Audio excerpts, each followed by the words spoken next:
I'm filming this in mid-August 2022. Just 6 weeks ago, in June, I had an all-time month.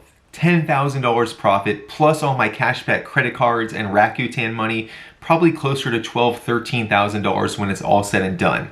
By my estimations, I was gonna be a multi-millionaire in just a couple months at this trajectory. But in all seriousness, things have happened and I've had a rough couple weeks. I don't complain for the sake of complaining. There's literally no point in my opinion. And actually, I kind of low-key like the hiccups and hurdles because it filters out competition. However, it's easy in the world of social media and YouTube and everything else to only see people's highlight reels. And I think there's actually a lot of lessons to be learned and value to be had in some of the not so great moments too. And that's why I want to make this video. I'm going to share with you about 5 things, give or take, that happened to me that have really kind of thrown me for a loop here in the last couple weeks, what I've done to combat them, and then overall I'm going to finish with just sharing my overall current mentality about selling on Amazon, because like anything in life, most of it is mental. All right, so first up, harsh lesson learned. The fact of the matter is, it's become clear to me that items don't have a replenishable life nearly as long as I expected. And maybe everyone's different, but for me, the fact of the matter is this. I've had products that were making me 100% return on investment, spend $10, make $10, easy to access. And then all of a sudden, a lot of these products with time tank the price, become saturated, and that's just part of the game, okay? When you really think about it, if you do online arbitrage, you've absolutely heard or seen someone talk about storefront stocking or reverse sourcing, right? So if you're finding products that aren't that hard to find, it's a matter of time before other sellers do the same. So what's the lesson or the takeaway or the message that I've thought about? It's that you have to continuously be finding new products, new brands, new stores, etc., okay? And furthermore, if you can find ways to source products that not everybody else knows how to do, you're going to create a barrier and a moat around your catalog. So for instance, do you know how to find products that are out of stock? Do you know how to read charts that have no sales rank? Do you know how to read variations when it comes to sneakers? And those are just some examples that anybody can take their phone and scan a barcode and see what listings are available. But if you know how to type in keywords and do some of the other ways of sourcing like I just mentioned, it's a good way to create barriers of entry, because the fact of the matter is replenishables just don't live forever. There's millions of Amazon sellers continuously find new products and new ways to be sourcing. Alright, so the next hiccup I encountered, as if a lot of my products tanking in price and saturation wasn't enough, I got 2 letters in the mail. I went really deep on vitamins and supplements, and I've done really well with it, but I'm really realizing you can't put all of your eggs in any one basket. You want to constantly be diversifying, as I kind of alluded to. And so I got 2 letters in the mail. Typically I would ignore them. And by the way, how to handle these is a conversation for another day. Didn't think anything of it. Then I got certified FedEx letters, and now I started reaching out to my peers, getting opinions, doing research, and the conclusion I came to, the juice wasn't worth the squeeze, okay? But I did have hundreds of units of these combined brands, and I had done really well. I will say, for one, as I mentioned, some of the prices were starting to tank, but there were some others I was doing really well with. I mean, we're probably talking multiple $1,000 profits between these 2 brands. And so for me, my mentality is always big picture. Is it worth it when I think that Amazon has the opportunity to make me very good money over a long period of time, and I know how valuable account health is? Probably not. Could I get away with it? Probably. Are they going to sue me? Probably not. The juice wasn't worth the squeeze. Okay, that's my mentality. And so how am I going to combat that, since that is the decision? I've now lost hundreds of products. For one, I reached out to them and we agreed upon a sell through. So I'm going to sell through the items I have and then just not sell it again. But for 2, I am going to double down on constantly be finding new products, new brands, new categories. Putting any weight, I'm realizing, in any one thing or not enough things is eventually going to end. The well will run dry on Amazon, and you constantly need to be finding new and new and new. Another hiccup that I encountered was that I've had several products that I've sold really well on Amazon, going back to vitamins and supplements, and they will either notify me, hit me with like a complaint, see it in my notifications on my account health, hey, you're not allowed to sell this product because it contains this ingredient. Meanwhile, I've sold it 100 times. So it's like, you can't argue to them, I've sold it 100 times, it is what it is, right? I've also had listings like a 2-pack that have all of a sudden just somebody has completely shifted it or it's been deleted and I've sold it 100 times. So I replenished and replenished and replenished, even though I did test buys a couple times and did things by the book. Now you're left with these products. Now you have to find ways to offload them on alternative sites or provide documentation that it actually doesn't include this or whatever the case may be.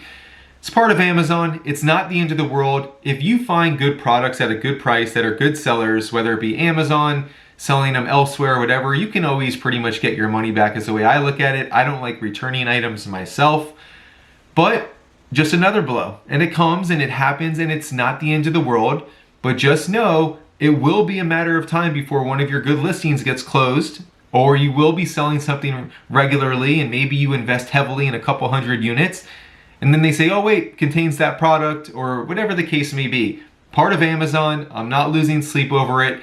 But that happened to me with 2 products over the last couple of weeks, just compounding to the issues at hand. And again, how I'm handling them, finding ways to offload them, not losing sleep over them. There's too many products out there and available to let this stuff stop you. The last little hiccup, kind of just out of my control, bad timing.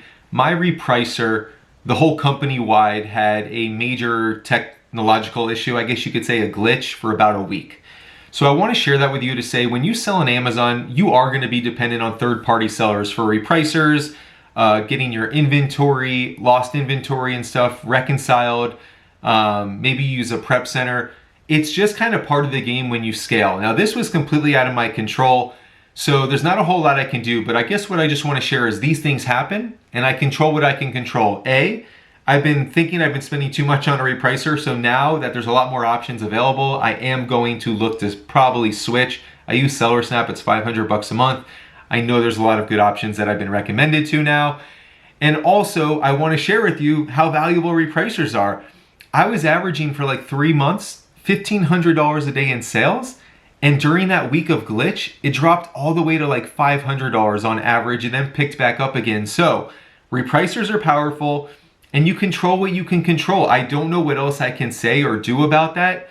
That's just the reality of what it is. It is what it is, and you just make the best decision you can. And if it's not working for you, you find an alternative. That's all you can do. I can't control all the little hiccups and nuances that happen with Amazon, but I can source more.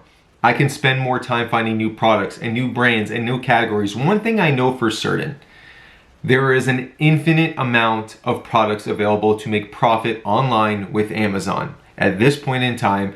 And so if I lose a product, lose a brand, don't like Amazon's rules or whatever, it's a waste of my time, money, effort, energy to harp on those things, to complain about them. Instead, I should be spending that time to go find more products because they are out there.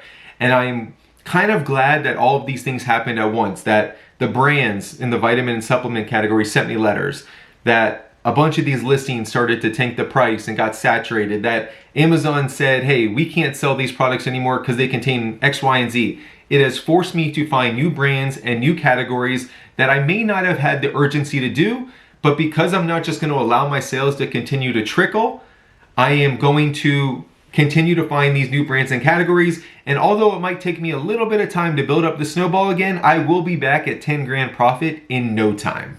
The last thing I'll say, I talked about getting into other brands and categories.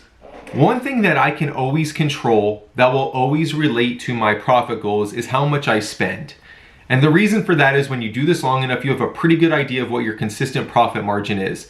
And so if my sales or profit is down, my goal is to increase my spend. That means finding more time sourcing profitable items and spending more so that I can in turn make more. And if my spending goals get taken care of, it's just a trickle down and my profit goals will too. To be honest, I never had a hard spending goal, and now I made a real simple Excel sheet, and my goal this month was to spend in August $45,000. I'm like, I took an Amazon loan a couple weeks ago. I want to leave no shadow of a doubt. There's no reason I can't get back to where I want to be.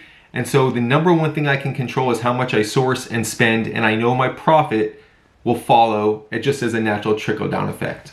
I know it's not for everyone, but truthfully, think about it. The hiccups and the heartaches and the little imperfections that come with Amazon are a good thing. If you're committed and you're consistent, think about every obstacle and hurdle that you have to constantly overcome, every new thing you have to learn, every wrinkle, every light bulb moment. For everything that you encounter that's a roadblock, competitive sellers are quitting. They say, it's not worth it. It's too much headache. I don't want to do that. And for every one you're willing to continue to go over or through, you are going to have less and less and less competition. And that's not just some woo-woo stuff. That's the fact of the matter. Very, very, very low barrier to entry to start selling on Amazon. And it's very, very hard to continue to stay consistent and stick with it for the long term. You're going to have much less competition if you decide that you're going to stick it out. And I've had too much success and seen too much opportunity to think anything other than just keep putting in the reps, keep spending the money, keep finding new products, and control what I can control. Thanks for being here, guys. I'm Jonathan. I just wanted to share with you the reality of Amazon. There's good and bad, there's ups and downs, and I will be back to where I was in June in no time. Everything's up here. It's 99% mental. It's taking action and being consistent. I'm Jonathan. This is Duke Does Amazon. We're on Instagram as well. Questions, comments, topics, put them below. Have a great day. I'll see you guys soon.